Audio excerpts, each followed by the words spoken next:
आज मैले के बुझेर देखेँ भनेदेखि हात्तीको यो मुलुक रहेछ, यो मुलुक हात्तीकै मुलुक रहेछ। देखाउने दाँत एउटा, चपाउने दाँत एउटा। नेताहरूको पनि बोली तपाईँले सुन्नुभयो, सांसदहरू भार हुनुहुन्छ, सानो सानो कुराको लागि पनि संसद अवरोध हुन्छ यहाँ। तर यस्तो जघन्य अपराधमा चाहिँ नि त्यो संसदमा हेऱ्यो भनेदेखि त्यहाँ बोल्ने खासै गरिकन दलितहरू मात्रै। अब पीसीआर टेस्ट रोक्छ सरकारले आजको यो कोरोना युद्धमा, त्यहाँ संसद अवरोध त हुँदैन। यस्तो दलितहरू मारिन्छन्, त्यसमा संसद अवरोध हुँदैन। बोल्नु पनि दलितले मात्रै। कस्तो अनर्थको संसार, कस्तो अनर्थको नेपाल हो, कस्तो अनर्थको नेपाल हो यो। हामी नेपाल एक भए भन्छौँ, हामी एक हौँ। बोलीमा त गजब छ, त साँच्चीकै हामीहरू एक देखियौँ कतै। यो संसद किन अवरोध भएन? दुईटा कुराको लागि। एउटा, पीसीआर टेस्ट किन रोक्यो सरकारले? सबभन्दा जरुरी आज नेपाललाई बचाउनु थियो। दोस्रो कुरा, दलितहरूमाथि यस्तो अन्याय आउँदाखेरि किन चाहिँ नि यो संसदमा रोजिँदै किन सबै सांसद उठेनन्? किन त्यहाँ दलितले मात्रै बोल्नु पर्यो र अरूले बोले पनि एकाध कुरा बोल्छन्? दबाब दिएर उच्च स्तरीय कमिटी बनाएको छ अरे, खै त के काम गर्यो अहिलेसम्म? देखाउने कुरा धेरै हुन्छ यहाँ, ठोस केही छैन। तपाईँहरू अहिले कसरी सम्झिनु भएको थियो निर्मला हत्याकाण्ड? कसरी सम्झिया छ निर्मला हत्याकाण्ड? यो पनि आजभन्दा 6 महिनापछि यसै गरेर कसरी सोच भन्ने छन्। तपाईँले सम्झिया छ रुकुम हत्याकाण्ड?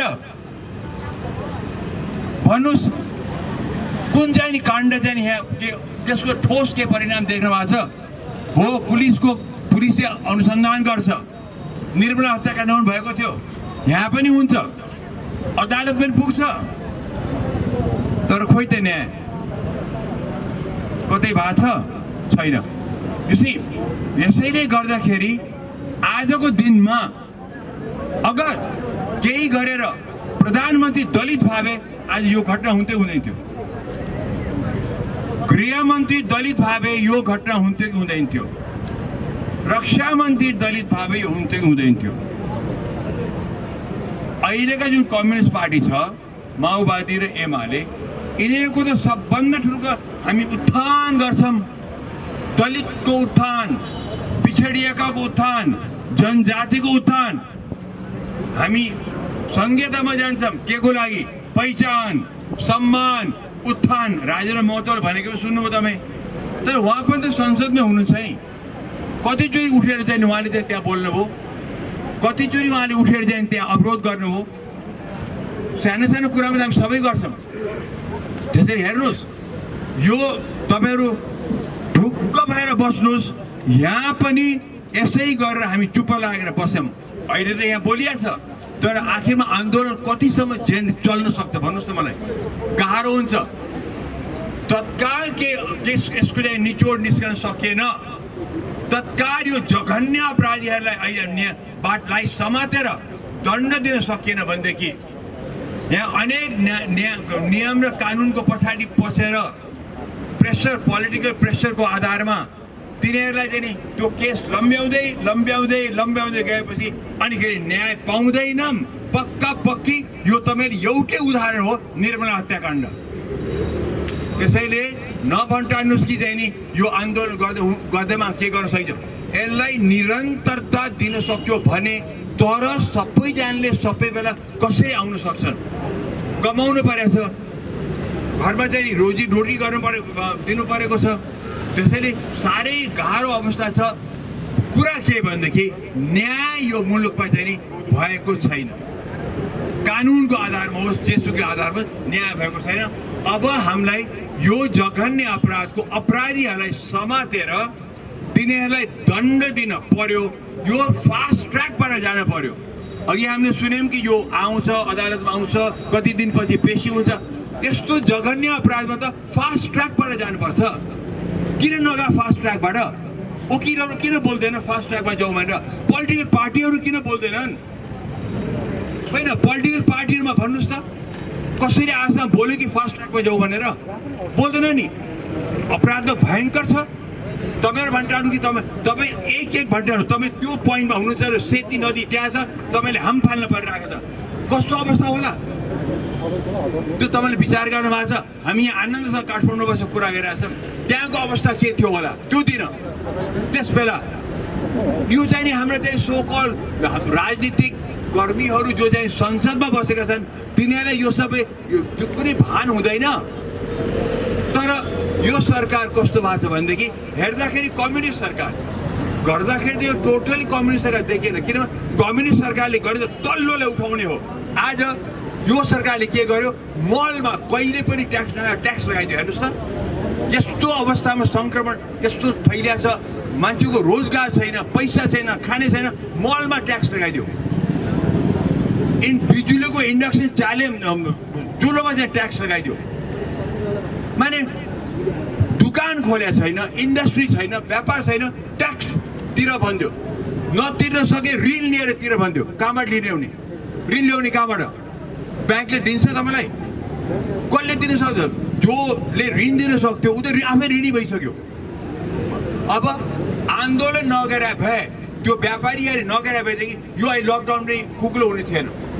न्यु रोडको आन्दोलन देख्नुभयो, ठाउँ ठाउँमै आन्दोलन भएर सरकारले लकडाउन गर्दा गर्दै पनि मान्छे निस्के बाहिर। किनभने सरकारले न्याय गरेन, साइन्टिफिक तौरमा चलेन। यहाँ त सबै ओलीको बोली, जे छ ओलीको बोली। ओलीले गर भने गर भने कस्ता रहेछन् हाम्रो यहाँका क्याबिनेटका मन्त्रीहरू, चुइक्क पनि बोल्न नसक्ने। अनि खेरि नेतागणमा हेऱ्यो भनेदेखि उच्च सबभन्दा हाइएस्ट कम्युनिस्ट पार्टीको जुन संयन्त्र छ त्यहाँ त खोइ प्रचण्डजी हङ गर्नुभयो, ओलीको हङ गरेपछि उहाँ दुलोमा लुक्नुभयो। माधव नेपाल हङ गरे, ओलीले गर्दाखेरि ऊ पनि दुलोमा लुके। खै त त्यस्तै हो हाम्रो यहाँको चाहिँ नि, हाम्रो यहाँको हामीलाई राज्य गरिरहेको छ यिनीहरूले। अब तपाईँहरूले हेर्नुहोस्, अब हामी ठोस कुरा गरौँ कसरी हामी अगाडि बढ्दाखेरि यस्तो घटना हुँदैन। होइन हामी सबै एक हौँ, हामी अब बाहुन र दलित बसेर खाउँ भन्दैमा हुँदैन। अब एक दलितहरूको जिम्मा छ, तपाईँका छोरा नातिहरूलाई पढाउनुहोस्, पढ्न पर्यो, व्यापार गर्न पर्यो, इन्डस्ट्री खोल्न पर्यो, त्यो गर्न पर्यो। त्यसपछि के हुन्छ, सेकेन्ड थर्ड जेनेरेसनमा यो के बढ्छ। र अर्को कुरा तपाईँहरूलाई म भन्छु, तपाईँहरूले यो सोकल उच्च जातिहरूलाई तपाईँले उनको भाषामा जवाब दिने हो भने म भन्छु तपाईँलाई अन्यथा नलागोस्। तपाईँहरूले आफ्ना बच्चालाई संस्कृत पढाउनुहोस्। संस्कृत पढ्ने बित्तिकै तपाईँले सोकल उच्च जातिहरूलाई चाहिँ नि तपाईँ थप्पड हान्नु सक्नुहुन्छ। उनले संस्कृतमा चाहिँ नि श्लोक पढेर तपाईँलाई भन्छन्, तपाईँले त्यही श्लोकमा तपाईँ जवाब दिनुपर्छ। जवाब दिनुको लागि अरू थोकै हुँदैन। तपाईँहरूले याद गर्नुहोस्, अब चाहिँ नि शिक्षा दिन पर्यो र इलेक्सन आउँछ। इलेक्सनमा यो उद्देश्यले अगाडि बढौँ। अब हाम्रै व्यक्ति चाहिँ प्रधानमन्त्री बन्न पर्यो। अहिले हुन सक्दैन मलाई थाहा छ, तर कुनै दिन चाहिँ भारतमा 40 वर्ष अगाडि ट्रकको पछाडि मेरा भारत महान भनेर लेख्थे। अनि हामी भन्छौँ हे धोतीहरू खान नपाएका छन्, अमेरिकाको पैसा खान्छन्, मेरा भारत महान। त त्यो शब्दबाट आज भारत त्यहाँ पुग्यो। त्यस्तै गरेर हाम्रो नारा हुन्छ नेक्स्ट इलेक्सनमा तपाईँहरूले कुनै पार्टी नभन्नुहोस्, तपाईँहरू चाहिँ उद्देश्य के भने अब तल्लो जातको सोकल तल्लो जातका मान्छे प्रधानमन्त्री बन्न पर्छ। त्यो उद्देश्य अगाडि बढौँ। आज हुँदैन, भोलि हुँदैन, पर्सि हुन्छ। अब हामीले चाहिँ नि चुप्प लागेर बस्नु हुँदैन, खालि नाराबाजी गरेर हुँदैन। हामीले त ठोस काम गर्नुको लागि अब चाहिँ नि तपाईँहरूले चाहिँ नि पढाउनु पर्यो, शिक्षा दिन पर्यो, इन्डस्ट्री व्यापारमा लाग्नु पर्यो, जसरी हुन्छ लाग्नु पर्यो। अब चाहिँ नि हामी दलित छौँ भनेर बस्ने होइन। कहाँको दलित, को दलित? यहाँ म स्कुलमा पढ्दाखेरि एउटा गीत थियो यहाँ, खुब चर्चित थियो। के थियो भनेदेखि दलितकै कुरा लिएर दलितले गाउनु भएको थियो यो, कसको आङमा रगतको सट्टा बग्दछ दुध, हे रातो नै रगत हो भने आमा किन यो छुवाछुत। अब म त डक्टर हुँ, भोलि मलाई हार्ट चाहियो, मुटु चाहियो र तपाईँको मुटु मैले भने म अब के भएँ? म बाहुन भएँ कि म दलित भएँ? कहाँको यो भेदभाव? तर यो भन्दैमा चाहिँ प्रब्लम सल्भ हुँदैन। हामीले त आफ्नो अगाडिबाट खुट्टामा उभिन सक्नु पर्यो। अब बोलेर होइन गरेर देखाउने बेला हो। खुकुरीतिर जाने होइन। शिक्षाबाट, आर्थिक उन्नतिबाट, र म फेरि भन्छु तपाईँहरूको हातमा हतियार चाहिन्छ भनेदेखि बच्चाहरूलाई अलिकति भए पनि संस्कृतको शिक्षा दिनुहोस्। भन्नुहोस् कि हाम्रो बच्चाले संस्कृतको शिक्षा चाहियो भन्नुहोस्। तपाईँहरू त्यसबाट तपाईँ जति फाइदा लिन्छ तपाईँले विचार गर्न सक्नुहुन्न। यो भने कल्चरल आइडेन्टिटीको लागि सक्नुहुन्छ। स्वामी प्रपन्नचार्यले भन्नुहुन्थ्यो को ब्राह्मण? जन्मेर ब्राह्मण हुँदैन, कामबाट ब्राह्मण हुन्छ। सबैले भनेका त्यो कुरा। तर अब त्यो कुरा व्यवहारमा उत्रिन पर्यो। तपाईँहरू अब यो व्यवहारमा उत्रिन पर्यो, खुट्टामा उभिन पर्यो। यही हो मेरो त तपाईँलाई आग्रह यही छ कि नि अब भाषण ठिक छ, आन्दोलन चाहिँ नि तपाईँले प्लिज तबसम्म राख्नुहोस् जबसम्म केही ठोस निर्णय हुँदैन। निर्मला हत्याकाण्ड जस्तो यो बिलाएर नजाओस्। बरु नेक्स्ट बढ्दै लग्न यसलाई बढाएर ल्याउनुपर्छ। बढ्यो भने संसदमै गएर हेर्नुपर्छ, अरू उपाय छैन। तर यसलाई सेलाइनु दिनुभयो भनेदेखि दलितको मुद्दा चाहिँ अर्को 20 वर्ष पछाडि ठेलिन्छ। यो याद गर्नु होला। चान्स यो छ, यसबाट ठोस निर्णय लिनुको लागि गर्नुपर्छ। यति भन्दै तपाईँलाई बिदा लिन्छु। धन्यवाद छ। Thank you very much. आजको यो जुन हाम्रो रुकुम जाजरकोट नरसंहारको विरुद्धमा कन्टिन्यू तपाईँको चाहिँ धेरै लामो समयदेखि यहाँ कार्यक्रम भइरहेछ र आज म यस कार्यक्रमलाई एकबद्धता जनाउँदै मेरो संस्थाले यहाँ चाहिँ यहाँहरूमा चाहिँ उपस्थित भएको छु।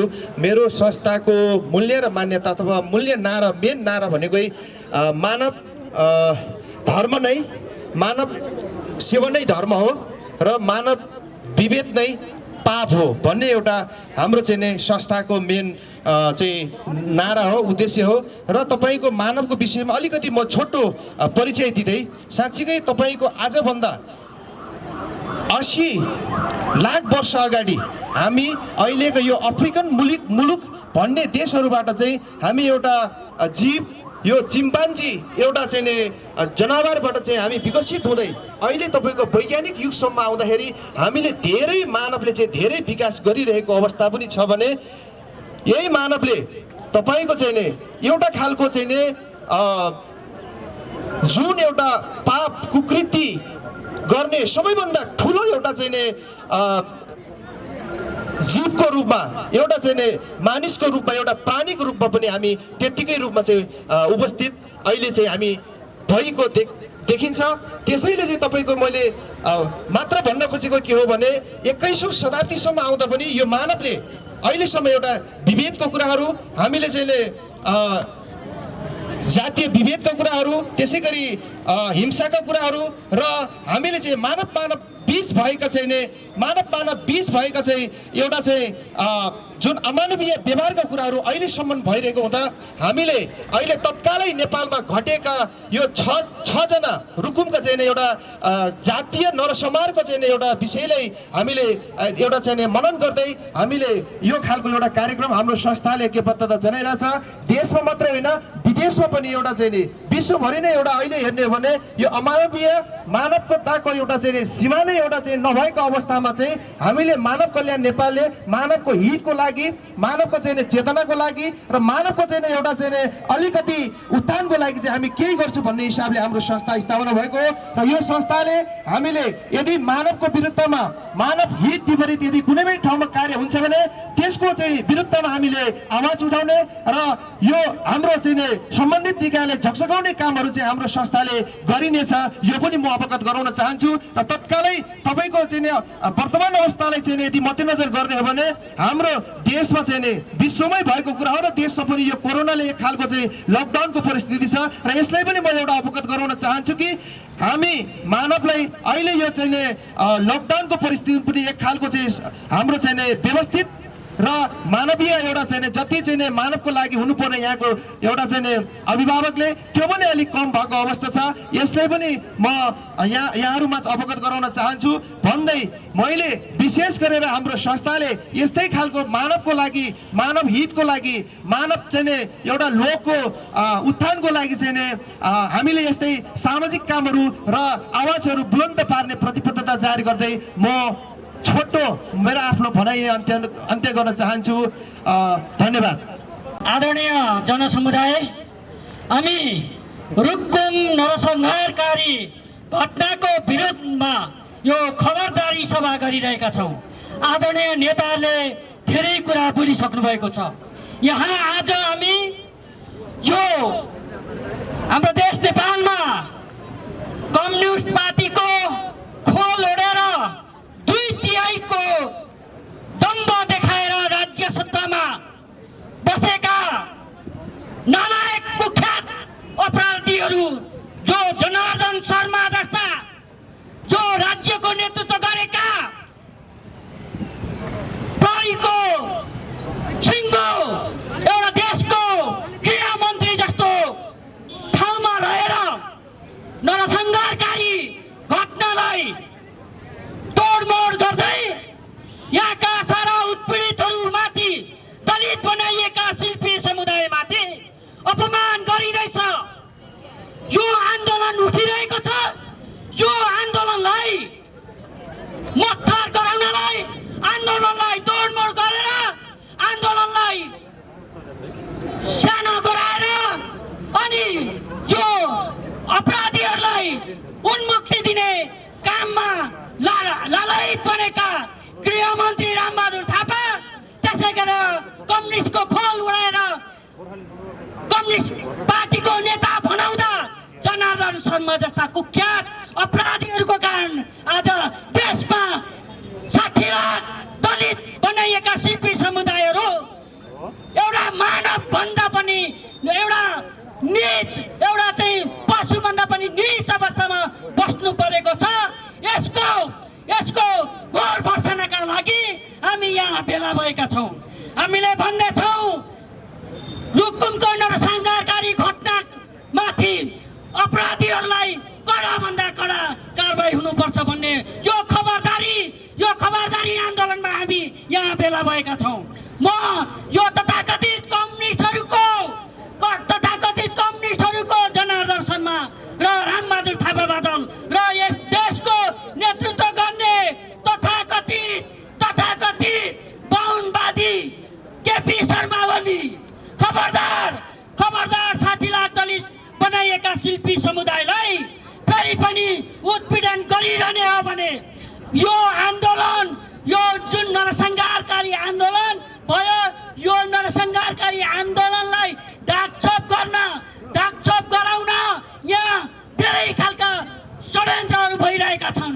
तथाकथित पत्रकारको नाममा किशोर नेपाल जस्ता अपराधीहरू, मतियारहरू, जनार्दन शर्माका मतियारहरू, रामबहादुर थापा बादलका मतियार, खबरदार किशोर नेपाल, तिमीलाई यदि तिमी पत्रकार हौ भने त्यो नरसंहारकारी घटनाको विरुद्धमा तिमीले कसरी तिमीलाई बोल्न सक्यौ? त्यहाँ जातीय विभेद होइन भनेर खबरदार। तिम्रो पत्रकारिताको त्यो तिम्रो कार्ड यही ठाउँमा तिम्रो कार्ड चलाउन सक्ने हिम्मत अब दलित बनाइएका शिल्पी समुदायले गर्छन्। खबरदार। म यो राज्य सत्तालाई म खबरदारी गर्न चाहन्छु।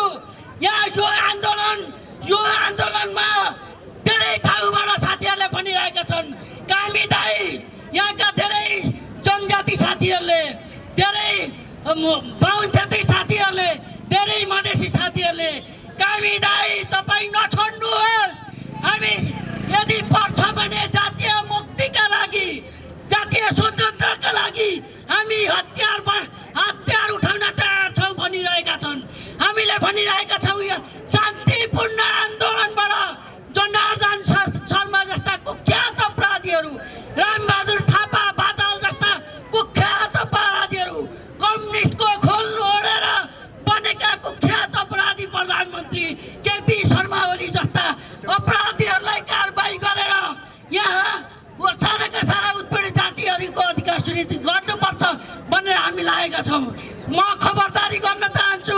यहाँ धेरै छुट्याउनु भनिराख्नु भएको छ।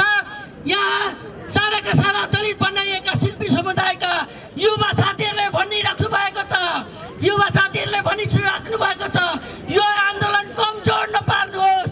हामी खुकुरी बनाउन थालिसकेका छौँ, बरुवा बन्दुक बनाउन थालिसकेका छौँ, कम्बाइट बनाउन थालिसकेका छौँ, बनिसकेका छन्। खबरदार, हामी शान्तिपूर्ण आन्दोलनबाट हाम्रो न्याय र मुक्ति चाहन्छौँ, हामी हिंसा चाहँदैनौँ। यदि फेरि पनि 10 वर्ष जनयुद्धको नाउँमा, त्यो 19 दिने जनआन्दोलनको नाउँमा साराका सारा उत्पीडित जनताको मत पाएर सिंहदरमा बसेर कुख्यात अपराधी गृहमन्त्री रामबहादुर थापा बादल, कुख्यात अपराधी जनार्दन शर्मा र तिनका मतियार किशोर नेपाल जस्ता अपराधीहरूलाई तह लगाउन गाउँ गाउँमा युवा साथीहरू तयार भएका छन्, जातीय मुक्ति र स्वतन्त्रताका निम्ति तयार भएका छन्। खबरदार, तिमीहरूको गर्दन छिन्न नपरोस्। हाम्रा युवाहरू तयार भइरहेका छन्। हामीले भन्दैछौँ शान्तिपूर्ण शान्तिपूर्ण शान्तिपूर्ण। यो दैरतको बाँधमा फुट्नेवाला छ। खबरदार, म यही भन्दै म यो आन्दोलनलाई पनि तुहाउनका लागि यो आन्दोलनलाई पनि तुहाउनका लागि नेकपामा भएका तथाकथित दलितको नाउँमा दलित र नेता भनाउँदाहरूले यो आन्दोलनलाई कमजोर पार्न विभिन्न खालका रणनीति अपनाइरहेका छन्। यहाँ घुसपैठ भइरहेको छ। म उनीहरूलाई पनि खबरदारी गर्न चाहन्छु। यदि तिमीहरूले आन्दोलन गर्छौ भने आऊ सडकमा, होइन भने सिंहदरबारभित्र कोठामा बसेर फेसबुकमा फोटो खिचेर हाल्ने मात्रै गर्छौ भने अब तिमीहरूलाई जुत्ताको माला साराका सारा आन्दोलन कर्मीहरूले लगाउने छन्। त आदरणीय दाजुभाइ तर दिदीबहिनीहरू, यो न्याय र समानताको आन्दोलनमा तपाईँहरू सबैजना एकबद्धता भएर लाग्नु हार्दिक अनुरोध गर्दछु। धन्यवाद। सबभन्दा पहिले म यो कार्यक्रममा मेरो सोलिडारिटी अथवा एकबद्धता जाहेर गर्दिनँ, किनभने न्याय र समानताका लागि हुने सबै कार्यक्रम मेरो आफ्नो कार्यक्रम हुन्छ। आफ्नो कार्यक्रममा एकबद्धता जाहेर गरिँदैन। यो कार्यक्रम चाहिँ मैले मेरो आफ्नो कार्यक्रम मानेको हुनाले यो कार्यक्रममा म सहभागी हुन पाएकोमा सबभन्दा पहिले तपाईँहरूलाई धन्यवाद दिन चाहन्छु। हामी दुईटा पाटोबाट यो विषयहरूलाई हेर्छौँ। हामीले देशमा समानताका लागि, न्यायका लागि 47 सालमा संविधान परिवर्तन गऱ्यौँ। त्यो संविधानले नपुगिसकेपछि हामीले 62-63मा व्यवस्था परिवर्तन गऱ्यौँ। त्यसपछि पनि नपुगिसकेपछि हामीले संविधान सभाबाट नयाँ संविधान बनायौँ र त्यो संविधान मार्फत हामीले दलित समुदाय लगायतका सम्पूर्ण पिछडिएको वर्गको हक अधिकारको सुनिश्चितता गऱ्यौँ। तर हामीले गर्न के सकेनौँ भने हामीले हाम्रो समाजको सोच परिवर्तन गर्न सकेनौँ। सोच परिवर्तन विश्वविद्यालयको शिक्षाबाट पनि नहुँदो रहेछ। मैले धेरै देखेको छु, विश्वविद्यालयबाट पिएचडी गरेका अथवा मास्टर्स गरेका मान्छेहरूबाट बढी विभेद हुन्छ। बरु एउटा पढ्दै नपढेको मान्छेले समानताको कुरा गर्छ। त्यसले गर्दा हाम्रो सबभन्दा समस्या भनेको सोचमा परिवर्तन हो। त्यो सोचमा परिवर्तन जबसम्म गर्दैनौँ हामीले न्याय र समानताका लागि आफूलाई उभ्याएको मान्न सक्दैनौँ। आजको समस्या भनेको त्यही हो। तपाईँहरूको यो अभियान, हाम्रो यो अभियानमा हामीले सधैँभरि यो खबरदारी जारी राख्न सक्यौँ भने सायद मलाई लाग्छ हामीले त्यो समानताको विषय, त्यो विभेदको विषय, तिनलाई हामी हटाउन सक्छौँ र हामीले नेपाललाई एउटा समतामूलक समाजको रूपमा विकास गर्न सक्छौँ। सोती घटना एउटा प्रतिनिधि पात्र घटना मात्रै हो। नवराज लगायतका अन्य 6 जना युवाहरूले शहादत प्राप्त गरेका छन् त्यो नरसंहारमा। उनीहरूले एउटा सन्देश दिएर गएका छन् र तपाईँ हामीलाई सन्देश क्या दिएछन् भने हामी गइसक्यौँ, अब हाम्रो जस्तो दुर्दशा अर्काको नहोस्। तिमीले यो समाजको सुधारका लागि, सचेत हुनको लागि पनि एउटा सन्देश दिएर गएका छन्। म तपाईँहरूलाई त्यो घटनाको अन्तरणको बारेमा पनि निवेदन गर्छु। यो घटना र यो विषय चाहिँ तपाईँ हाम्रो सबैको साझा विषय किन पनि हो भन्दाखेरि भने आज सोतीमा नवराज लगायतको परिवारलाई समस्या परेको छ। त्यसको मतलब यो होइन हामी एलुप भएर बस्न सक्दैनौँ। आजभन्दा धेरै अगाडि मार्टिन लुथर किङले एउटा कुरो भनेका थिए, injustice anywhere is threat to justice everywhere. आज रुकुममा भएको, जाजरकोटमा भएको अन्याय, त्यो मेची महाकाली अथवा सप्तरी सिरा सबै ठाउँमा न्यायका लागि चाहिँ त्यो जसले सधैँ चुनौतीको रूपमा रहन्छ। त्यसले गर्दा त्यो चुनौती मेरो घरमा नआओस्, मेरो परिवारमा नआओस्, आदरणीय सुन्दरमणि दीक्षितको घरमा नआओस् भन्नका लागि पनि हामीले त्यो सोती घटनामा भएका पीडितहरूलाई न्याय दिलाउनुपर्छ र त्यो घटनाको जडमा पुग्नुपर्ने जरुरी छ।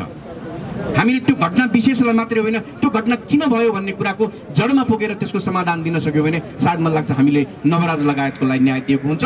त्यो टोटल न्यायप्रेमी तपाईँ हामी सम्पूर्ण न्याय दिएको ठहरिन्छ।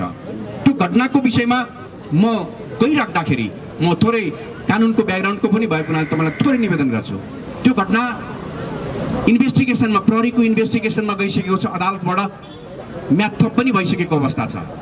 साथसाथै ठुलो दबावका कारणले गर्दाखेरि संसदमा संसदीय समिति पनि गठन भएको छ, गृह मन्त्रालयबाट पनि समिति गठन भएको छ। हामीले निरन्तर खबरदारी गर्नुपर्छ। के का लागि भन्दाखेरि पनि अब यस्तो न्यायिक प्रक्रियामा गइसकेको विषय फेरि पनि अन्य राजनीतिक संयन्त्रले त्यही विषयमा हेर्ने हो भने तथ्य र तथ्याङ्कहरू फरक आउन सक्छन्। जब तथ्य र तथ्याङ्क फरक आइन्छ त्यो विषयलाई बङ्ग्याइन्छ। जस्तै म तपाईँलाई निवेदन गर्छु, नेपालको संविधानले मृत्युदण्डलाई उन्मूलन गरेको छ अथवा मान्छे मार्न पाइँदैन। जब मान्छे मारिन्छ नि त्यसपछि त्यो केटीको उमेर नाबालक थियो, लकडाउनको बेलामा 18-19 जना मान्छे गएका थिए। यो विषयहरू गौण विषय बन्छ, त्यो विषय बन्दैन। तपाईँलाई मान्छे मार्ने अधिकार कसले दियो? त्यसको लकडाउन तोडिएको थियो भने लकडाउनको त्यसको छुट्टै रेमेडी छ। तपाईँको घरमा 18-19 जना केटाहरू गएको थियो भने त्यसको छुट्टै व्यवस्था छ। त्यो गएका कारणले मान्छे मार्न पाइन्छ भन्ने कहाँ लेखेको छ? त्यसले गर्दाखेरि यो विषय, त्यो विषयलाई विषयान्तर गर्नको लागि यस्ता विषयहरू उठाइएको छ। म भन्न चाहन्छु जब मान्छे मरिसक्छ अन्य विषयहरू गौण हुन्छ। अब मान्छे किन मर्यो भने तपाईँलाई म निवेदन गर्छु, त्यो घटनाको विषयमा गएर मैले त्यो घटनाबाट पीडित भएका जो बाँच्न सफल भए ती व्यक्तिहरूको भनाइ पनि सुनेको छु। सुरुवातै कहाँबाट गरिएको छ भन्दाखेरि भने तिमीहरू डुम यहाँ आयो भनेर भनिएको छ। त्यो विभेदजन्य कार्य हो जसलाई हाम्रो कानुनले प्रतिबन्ध गरेको छ, प्रतिबन्ध लागेको छ। त्यसलाई फौजदारी कानुन के अरे फौजदारी अपराध सर मानेको छ। त्यहाँनिर त्यो विषय भएको छ। घटना त्यहाँबाट सुरुवात भएको छ। त्यसपछि गएर सबभन्दा इन्ट्रेस्टिङ विषय के छन्, 18-19 जनाका केटाहरू छन्, उनीहरूले प्रतिवाद गरेका छन्, उनीहरू ज्यान जोगाउन भागेका छन्। भाग्दाखेरि लखेटिएर मारिएका छन्, मर्न पुगेका छन् ती युवाहरू। त्यसले गर्दाखेरि त्यो घटना अघि नै साथीहरूले भने जस्तो सुनियोजित नभए पनि त्यो घटना अपराधिक हो भन्ने कुरामा विवाद छैन। यस्तो अपराधिक घटनालाई हामीले अन्य राजनीतिक संयन्त्र बनाएर अथवा अन्य राजनीतिक संयन्त्रबाट तथ्य र तथ्याङ्क फरक पारेर अदालतमा विचाराधीन भएको विषयलाई अथवा प्रहरीको अनुसन्धानमा भएको विषयलाई फरक पार्न हुँदैन। हामीसँग तमाम विगतका घटनाहरू छन्, तथ्य र तथ्याङ्क फरक पारेर अदालतमा भएका विचाराधीन विषयहरूलाई डाइभर्ट गर्न सकिन्छ, डाइभर्ट गर्ने कोसिस गरिन्छ र यो लामो यात्रा हुन्छ। हेर्नुहोस्, अब यो मुद्दा 25 दिन भइसकेपछि सरकारी वकिल मार्फत अदालतमा दर्ता हुन्छ। त्यसपछि त्यहाँ प्रतिवादीहरूलाई, ती आरोपितहरूलाई कति 18-19 जना 20 जना कतिजना हुनुहुन्छ तिनलाई थुनामा राख्ने कि धरोहर तारिकमा छाड्ने विषय निर्णय गर्छ अदालतले। त्यसमा चित्त बुझेन भने रुकुम पश्चिमको मलाई लाग्छ उच्च अदालत भनेको सुर्खेत जस्तो लाग्छ मलाई, सुर्खेतमा फेरि उनीहरू जान सक्छन्। त्यहाँ चित्त बुझेन भने सर्वोच्च अदालत आउन सक्छन्। लामो यात्रा हुन्छ। हरेक पलमा तपाईँ हामीले न्यायका लागि खबरदारी गर्नु जरुरी हुन्छ। र म तपाईँहरूलाई निवेदन गर्छु, संसारमा आज हामी घोषणा गरौँ, दक्षिण अफ्रिकामा लामो समय गोरा जातिले काला जातिलाई अन्याय गरेको थियो। यस्तै खालको विभेद थियो। पछि त्यो विभेद उनीहरूले अन्त गरे, लामो सङ्घर्षपछि अन्त्य भयो। त्यसका काला जातिका नेता नेल्सन मण्डेला हुनुहुन्थ्यो। उहाँले एउटा कुरो भन्नुभएको थियो, म त्यो कुरा तपाईँहरूलाई सान्दर्भिक भएको हुनाले भन्न चाहन्छु, फर्गिभ बट नेभर फर्गेट। हिजो जे भयो माफ गरिदेऊ तर नबिर्सकेका लागि भन्दाखेरि भने फेरि यो घटना नदोहोरियोस् भन्नका लागि आज म भन्न चाहन्छु, तपाईँले विभेद गर्नुभएको छ, तपाईँले जातीय अपराध गर्नुभएको छ। नवराज लगायतका मान्छेहरूले शहादत प्राप्त गरेका छन्, त्यस्ता धेरै मान्छेहरू छन्। यदि तपाईँ सच्चिन चाहनुहुन्छ भने म अब विभेद गर्दिनँ, म यस्तो खालको विभेद गर्दिनँ, दलित होइन दलितलाई म समान स्तरको व्यवहार गर्छु भने हामीले त्यो उदारता पनि देखाउनु पर्ने हुन्छ। अदालती प्रक्रिया एउटा हुन्छ, तर हामीले के हुन्छ भने कि त्यो समाज निर्माणका लागि तपाईँ आफ्नो गल्ती रियलाइज गर्नुहुन्छ भने नेल्सन मण्डेलाले भने जस्तै हामी बिर्सिन चाहिँ बिर्सँदैनौँ, तर तिमीलाई माफ चाहिँ गर्न सक्छौँ। त्यो गर्न सकिन्छ। र अघि नै साथीहरूले भन्नुभएको छ हामीले खुकुरी तयार पारेको छौँ, रड तयार पारेको छौँ। म तपाईँलाई आश्वासन दिलाउन चाहन्छु, हामी तपाईँहरूलाई हामी मिल्यौँ भने खुकुरी र रड जरुरत पर्दैन। हामीले संविधान र कानुनको बाटोबाट नै यो न्याय प्राप्त गर्न सक्छौँ। र मैले यो अहिलेको 72 सालको संविधान आइराख्दाखेरि हामीले सुरुमै छलफल गरेका थियौँ। त्यो संविधान आएको 1 महिनामै छलफल गरेका थियौँ। यो संविधानले सबैभन्दा बढी अधिकार कसलाई सुनिश्चित गर्यो भन्दाखेरि भने हामीले फाइन्डिङ गरेका थियौँ 2 वर्गलाई, एउटा महिलालाई, एउटा दलितलाई। 5 वर्ष बित्दा नै बित्दै संविधानले त्यत्रो अधिकारको ग्यारेन्टी गरेको, त्यो संविधानले ग्यारेन्टी गरेको र अब आश्वस्त भयो अब त हामीलाई संविधानले पनि अधिकार दियो, संसदले घोषणा गर्यो, संविधान सभाले घोषणा गर्यो, कानुन पनि आयो। तर 5 वर्ष बित्दा बित्दै नवराज लगायतको व्यक्तिहरूले फेरि त्यही नीति भोग्नु पर्यो जुन सदियौँदेखि हाम्रा पुर्खाहरूले भोग्दै आएका थिए। त्यसले गर्दाखेरि म तपाईँलाई बताउन चाहन्छु कि संविधानको त्यो कार्यान्वयनको विषय, कानुनको त्यो कार्यान्वयनको विषयलाई हामीले प्रमुखता दिनुपर्छ।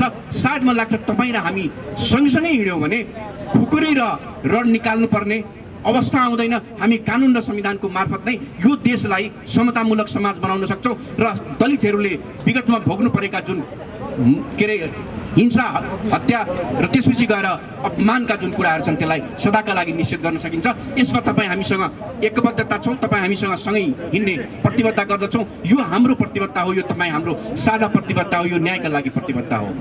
यो गर्न सकियो भने सायद मलाई लाग्छ हामीले एउटा घटना विशेषलाई मात्रै होइन समग्र देशलाई न्याय र कानुनको बाटोमा हिँडाउन सक्छौँ। यो गर्नु जरुरी छ।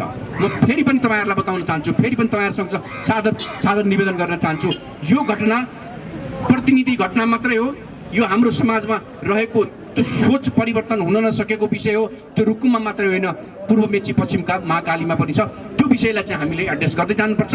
र एउटा विषय चाहिँ अघि नै साथीहरूले राजनीतिक रूपमा उठाउनु भएको छ। राजनीतिले जहिले पनि न्यायभन्दा पनि मत हेर्छ र त्यो मत हेर्ने क्रममा राजनीतिको मति बिग्रिन्छ। जब मति बिग्रिन्छ उसले व्यक्ति केन्द्रित हुन जान्छ। त्यसले गर्दाखेरि त्यो मति बिग्रिने खालको राजनीतिलाई न्यायको संयन्त्रमा ल्याउनको लागि पनि तपाईँ हाम्रो निरन्तरको खबरदारी जरुरी छ। यो आन्दोलनको स्वरूप परिवर्तन हुन सक्ला, तर तपाईँ हाम्रो यो लडाइँ चाहिँ परिवर्तन हुँदैन। हामी सँगसँगै न्यायका लागि अगाडि बढ्नेछौँ भन्ने कुराको प्रतिबद्धता समेत जाहेर गर्दै आज तपाईँहरूको हाम्रो यो जुन साझा कार्यक्रम छ यसले एउटा साँच्चै नेपालमा त्यो गलत रहेको सोच परिवर्तनमा चाहिँ कोसी ढुङ्गाको रूपमा पनि काम गर्नेछ भन्ने कुराको म विश्वास, यो मैले लिएको विश्वास, आम जनताले लिएको, तपाईँ हामीले लिएको साझा विश्वासको रूपमा रहनेछ। यो हामी गर्न सक्यौँ भने त्यो घटनामा पीडित भएका व्यक्तिहरूलाई भोलि अदालतले एउटा कोर्समा गएर ती प्रतिवादी आरोपीहरूले कसले के गरे भन्ने कुराको ठहर त गर्ला, तर तत्कालको रूपमा त्यो पीडित परिवारहरूलाई एउटा खालको राहत चाहिँ महसुस हुन्छ। हेर्नुहोस् यो राहत हामी कहाँ कस्तो भयो भन्दाखेरि भने पीडित हुन बित्तिकै केही आर्थिक क्षतिपूर्ति दिए पुगिहाल्छ भन्ने सोच बनाएको छ। अहिलेको जमानामा तपाईँको र जुन जातीय विभेदको विषय छ, आर्थिक क्षतिपूर्तिले भन्दा पनि उसलाई हामीले तँसँग हामी सँगै छौँ, तपाईँसँग हामी सँगै छौँ, यो तपाईँमाथि भएको अन्याय होइन, त्यो हामीमाथि पनि भएको अन्याय हो भन्ने खालको ढाडस मात्रै दिन सक्यो भने मलाई लाग्छ त्यो आर्थिक क्षतिपूर्तिभन्दा ठुलो क्षतिपूर्ति हुन्छ। त्यसले गर्दाखेरि सरकारले अथवा राज्यको तर्फबाट त्यो एउटा कोर्स जाँदै गर्छ, तर तपाईँ हामीले त्यो खालको भरपाई त्यो परिवार जो आज भयमा होला, डरमा होला, फेरि पनि यो घटना हुन सक्छ भन्ने होला। नवराज जस्तै अन्य दुईटा गैर दलितहरू पनि मारिएका छन्, एकजना बुढा र एकजना साई पनि मारिएका छन्। ती परिवारमा पनि एउटा खालको आतङ्क छ। त्यसले गर्दाखेरि हामीले यसलाई साथसाथै लग्न सक्यौँ र हामीले सोचमा परिवर्तन गराउन सक्यौँ भने सायद मलाई लाग्छ यस्तो कार्यक्रमहरूको आयोजना सार्थक हुनेछ। फेरि पनि एकचोटि तपाईँ हामी यो न्यायको लडाइँमा सँगसँगै छौँ। यो साझा कार्यक्रम हो, तपाईँ हाम्रो कार्यक्रम हो। यो कार्यक्रमको पूर्ण सफलताको लागि पनि आफ्नो विश्वास व्यक्त गर्दै बिदा हुन्छु। धन्यवाद, नमस्कार।